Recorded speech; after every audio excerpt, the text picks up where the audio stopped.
3 minutes ago, something happened inside the palace that was never meant to happen. Princess Anne, the most disciplined and discreet royal of her generation, walked straight into King Charles' private study without permission.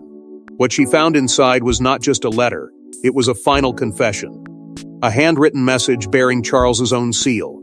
And in it, words so explosive they could fracture the monarchy forever. Before we go deeper into what this really means for the royal family, make sure to subscribe so you don't miss a single update. The study was never simply a room. It was Charles's inner sanctum, a space guarded not just by staff, but by tradition itself. Conversations ended at its threshold. Decisions were shaped within its silence. Even senior royals rarely crossed that invisible boundary without invitation. Yet on this night, Princess Anne did not hesitate. Something in the air had shifted. A private warning. A subtle urgency. Those closest to the king had noticed a change in recent days' unfinished conversations. Restless pacing. A weight pressing down on him that no public smile could conceal. And when a confidential message meant for Anne surfaced through an unusual channel, she understood that waiting would be the greater betrayal. Her loyalty has never been loud, but it has always been absolute. Anne does not chase headlines. She defends the institution. Every choice she makes is filtered through one question. Does this protect the crown? Walking into that study was not an act of rebellion. It was an act of duty. Yet even duty has consequences. Staff in the corridor felt it instantly, the sharp shift in energy, the quiet ripple of unease. A door opened that should have remained closed. A boundary crossed. And when Anne emerged, composed but visibly altered, holding a sealed envelope pressed firmly in her hand, the whispers began before she reached the staircase. The envelope was marked in unmistakable script, to be opened only if necessary. Necessary. A word heavy with implication. Necessary suggests danger.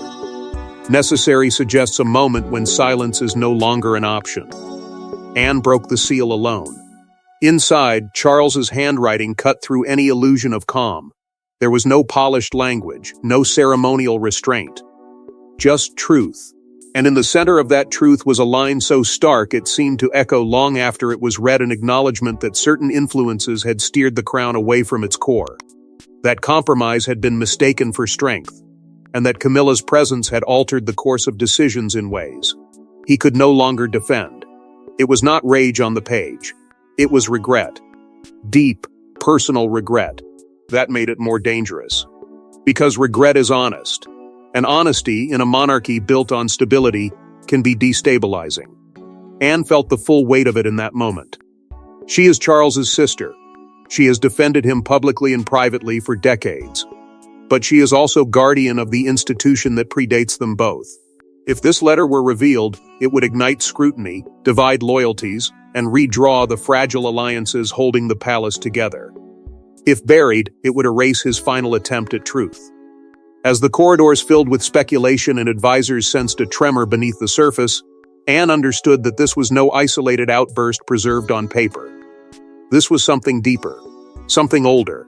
But what Princess Anne read in that letter was not written in haste. It was the culmination of years of silence, compromise, and private regret that had been building behind closed doors. For years, the public saw unity. Smiles on balconies, coordinated appearances, a carefully crafted image of harmony. But behind the palace walls, cracks had been forming quietly, methodically, almost invisibly. Princess Anne saw them. She always did. And so did Charles. The question was never whether something was wrong. The question was how long they could pretend it wasn't. Anne has always been the monarchy's internal compass, steady when others swayed, blunt when others softened their words. She does not bend easily to public pressure, nor does she chase applause. Her loyalty is not sentimental, it is structural. She believes in the crown as an anchor, something larger than personality or popularity. And that belief sharpened her instincts.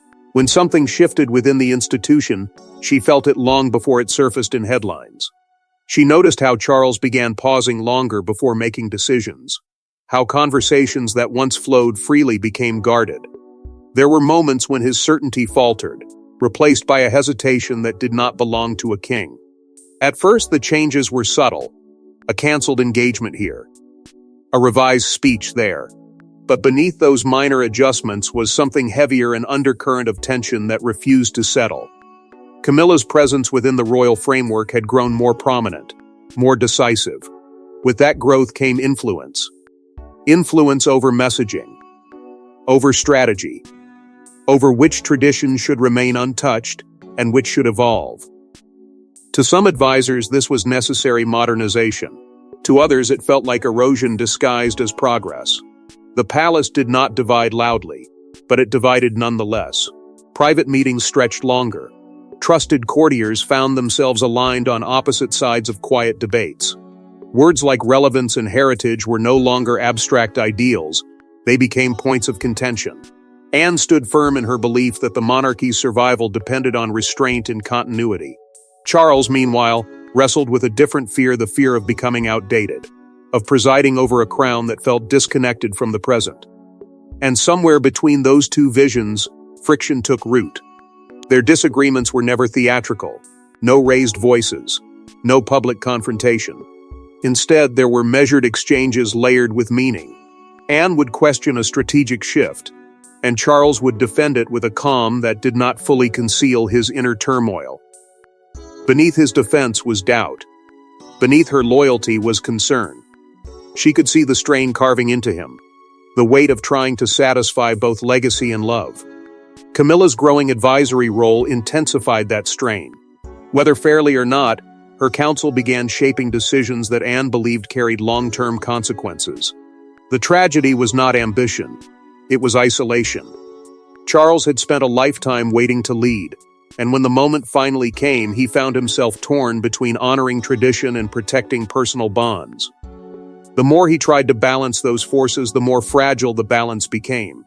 Anne recognized it in his silence, in the way he would trail off mid-sentence, in the rare flashes of vulnerability that slipped through his otherwise composed exterior. He was not simply governing, he was negotiating with history. And history is unforgiving. It does not measure intention, it measures impact. Charles knew that. The realization settled into him slowly, almost imperceptibly at first. Then it hardened. His legacy would not be shaped by public affection alone, but by the decisions made behind closed doors. Decisions influenced by those closest to him. Decisions that could either preserve the institution or weaken its foundation. Anne sensed the storm building long before it broke. She understood that suppressed conflict does not disappear, it gathers strength in silence. And as those tensions intensified, Charles began putting thoughts to paper, thoughts he would never dare speak aloud. It wasn't a political document, it wasn't a public statement, it was deeply personal. Written in Charles's unmistakable hand, no advisors, no revisions, just ink and truth. And in that letter, he didn't merely question decisions, he condemned them. Specifically, one decision, one influence, one name, Camilla. And the weight of what he wrote could not be undone once read. The opening lines were not defensive. They were vulnerable. He did not begin with authority. He began with doubt. He admitted that the burden of the crown had grown heavier than he anticipated, that the cost of certain alliances had revealed itself too late. There was no bitterness in his tone, only a quiet reckoning. He wrote of sleepless nights and of the slow realization that leadership is not only about strength, but about restraint. He confessed that in trying to balance loyalty and love, he may have misjudged the consequences. It was not a king speaking to his subjects. It was a man speaking to history. Then the words sharpened. He referred to choices of counsel that had guided him away from the monarchy's traditional anchor. He did not disguise his meaning. He acknowledged that advice he once trusted had gradually reshaped priorities within the institution. He questioned whether the pursuit of public rehabilitation and modern acceptance had come at the expense of continuity. In one devastating passage, he admitted that influence, however well-intentioned, had begun steering decisions that should have remained untouched by personal considerations. The subtext was unmistakable. Camilla's presence had not simply been emotional support, it had carried strategic weight. Yet the letter was not an attack. That is what made it explosive. It read as a confession, not an accusation. He did not cast blame outward. He turned it inward. He accepted that the final responsibility was his. He wrote that a sovereign must guard the line between personal happiness and institutional duty, and that he feared he had blurred it. There was a sentence carefully written, deliberate, that suggested tradition had been compromised in subtle ways. Not through scandal, but through gradual concession. And gradual concession, he warned, can be more dangerous than open rebellion. Anne absorbed each word without interruption. She did not flinch. She rarely does. But something in her composure shifted. Not outwardly, never outwardly. Yet the weight of what she held pressed against decades of shared history. This was her brother, exposing his private turmoil in ink. She had stood beside him through criticism, defended him when others would not, and now she was confronted with his unfiltered regret. For a moment, the lines between sister and stateswoman collided. She could feel the tremor beneath the calm surface of her own discipline. Charles wrote of legacy with unmistakable urgency. He feared not scandal, but distortion. He feared that future generations would misunderstand the intentions behind his decisions. He worried that history would record him as weak where he had felt conflicted, as compromised where he had believed he was compassionate. And within that anxiety was a chilling awareness. Once a monarch's narrative is set, it rarely shifts. He knew the crown endures, but reputations do not always survive intact. The most striking passage did not mention Camilla by name, yet it lingered around her unmistakably. He spoke of influence becoming indistinguishable from authority, of advice crossing into direction, of the peril in allowing personal bonds to shape institutional architecture. It was not rage, it was sorrow. And sorrow, when documented, carries permanence. Anne understood the implications instantly. This letter was not simply a private release of emotion. It was a potential fault line beneath the monarchy itself. If revealed, it would ignite scrutiny.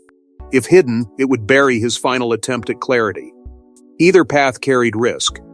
Either choice would shape how Charles was remembered. But Anne knew something else. This wasn't just about regret. It was about responsibility. Princess Anne has always chosen duty. Always. But this time, the choice was impossible. Protect her brother's final truth, or protect the stability of the crown. The letter was not just ink on paper. It was a loaded revelation, and if exposed, it could shift alliances, ignite backlash, and permanently redefine Camilla's position. Anne's entire life has been defined by discipline. She does not indulge in emotional theatrics. She does not seek sympathy. When others hesitated, she acted. When others calculated optics, she calculated consequences. Her reputation inside the palace is almost intimidating: direct, unflinching, sometimes brutally honest. She believes clarity is kinder than comfort. And that is precisely why the letter unsettled her so deeply. It demanded clarity in a situation where clarity could cause irreversible damage. Her relationship with Charles has never been simple. They share history, not sentimentality. They endured scrutiny together, navigated public pressure together, defended the institution in different ways but toward the same goal. She has disagreed with him before firmly, privately, but never with disloyalty. Yet now she holds his most vulnerable confession in her hands. And that confession questions decisions that shape the monarchy's present. To release it would be to validate his doubt. To conceal it would be to erase his final reckoning. The danger is not abstract. If this letter surfaces, it will not be interpreted gently. It will be dissected. Headlines will reduce its nuance to accusation. Supporters of Camilla will see betrayal. Critics will see confirmation. The institution, already navigating fragile public trust, could fracture along invisible lines that have long been contained. Anne understands the mechanics of that fallout. She knows how quickly loyalty can turn defensive, how fast unity can splinter under pressure. And she knows that once a royal document enters the public domain, it cannot be reclaimed. Yet burying it carries its own cost. Silence can be strategic, but it can also be cowardice. Anne has built her life on the belief that the monarchy survives through integrity, not illusion. If Charles, in his final written words, sought to correct the record, who is she to suppress it? The realization strikes her with uncomfortable force. Hiding the letter would protect the institution today, but it might distort history tomorrow. And Anne does not tolerate distortion. Around her, the atmosphere has shifted. Advisors are perceptive. They sense when something has changed, even if they do not know what. A delayed meeting. A guarded expression. A conversation cut short. These are small signs. But inside the palace, small signs carry enormous weight. The usual rhythm has faltered.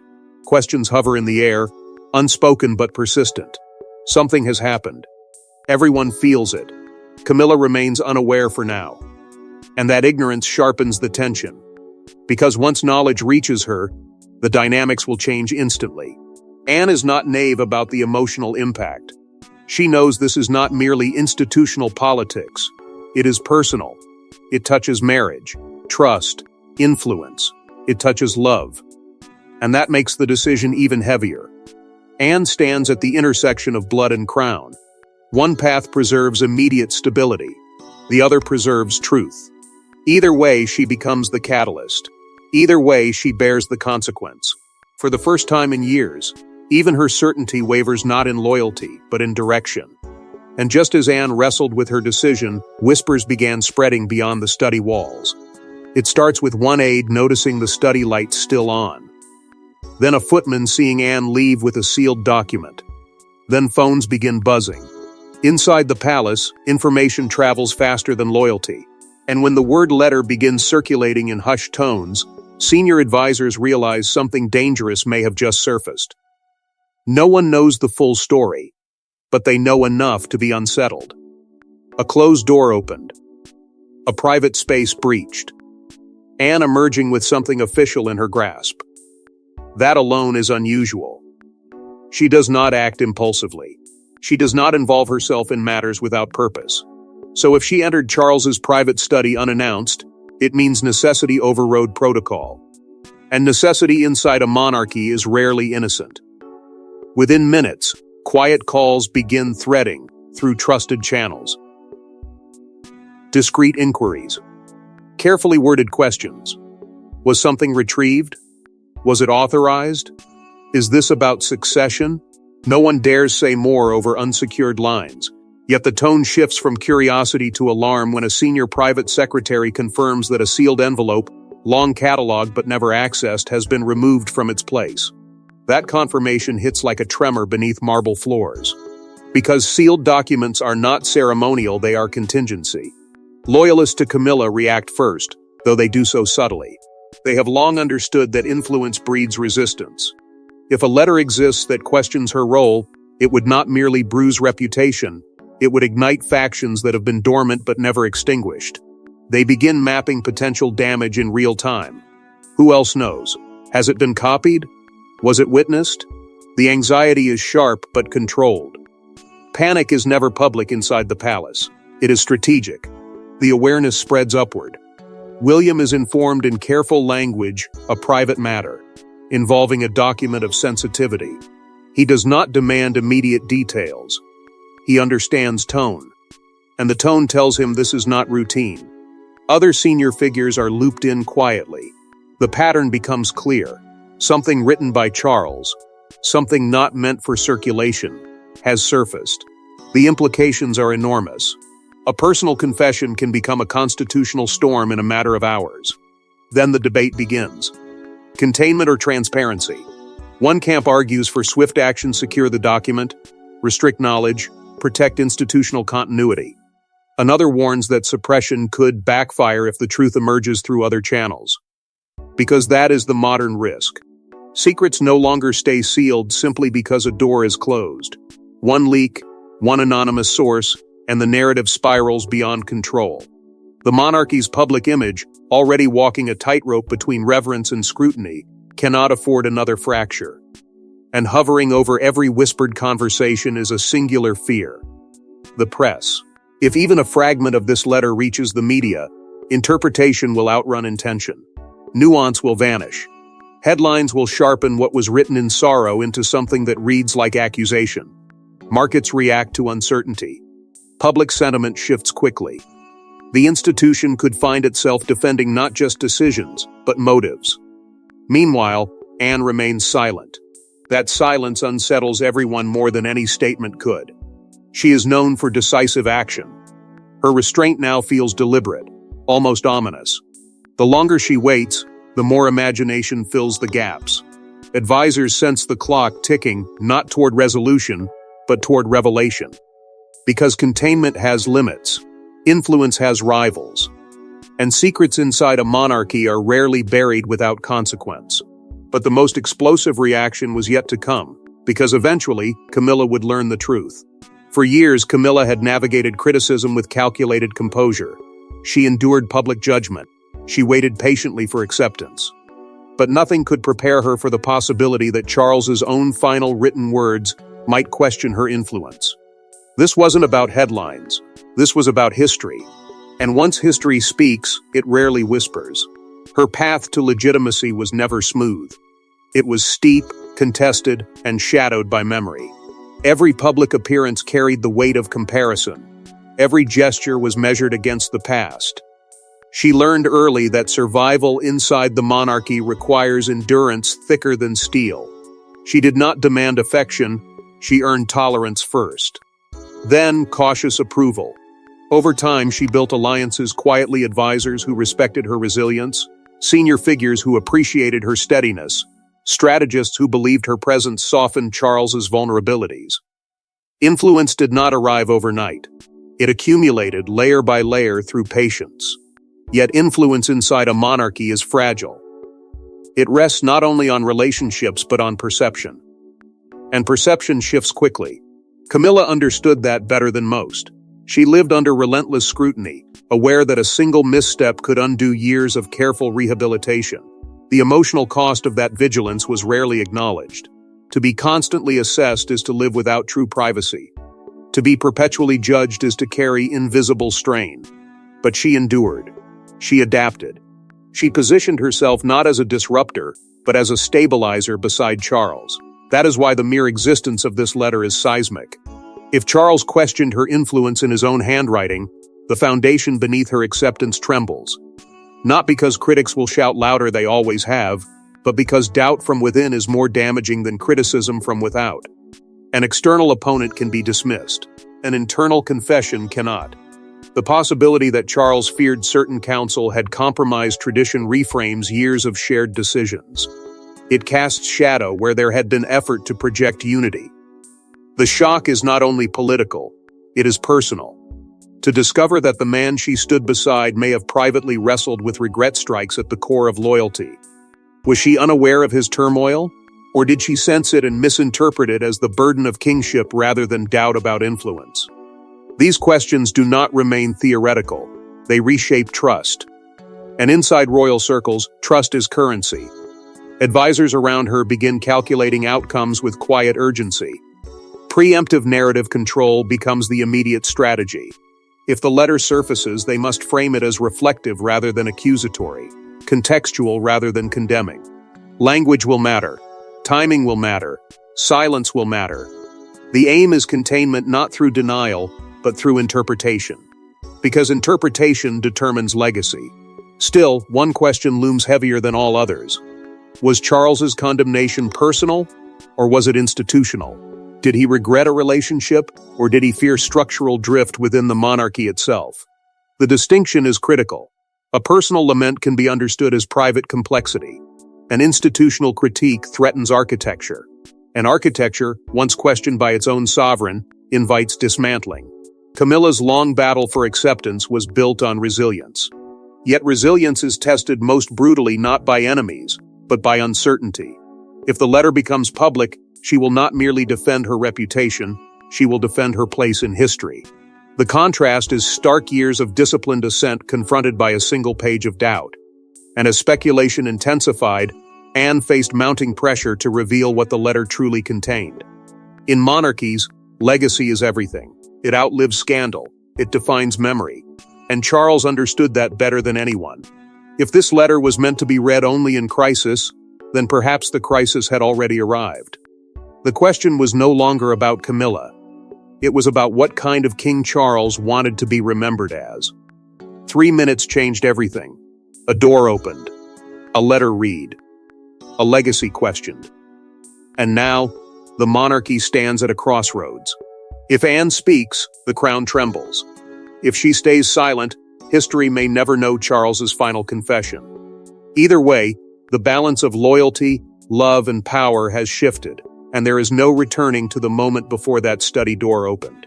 Charles spent a lifetime suspended between two forces that rarely coexist peacefully: devotion to the woman he loved and devotion to the institution he was born to serve.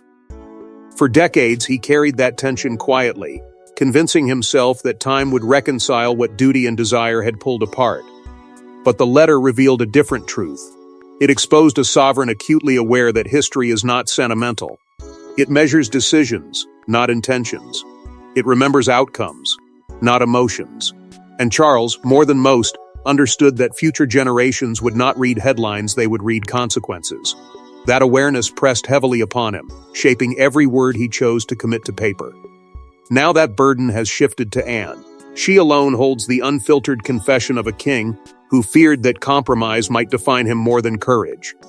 She stands as both witness and gatekeeper.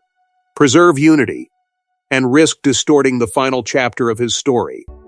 Reveal the truth, and risk destabilizing the fragile equilibrium that keeps the monarchy intact.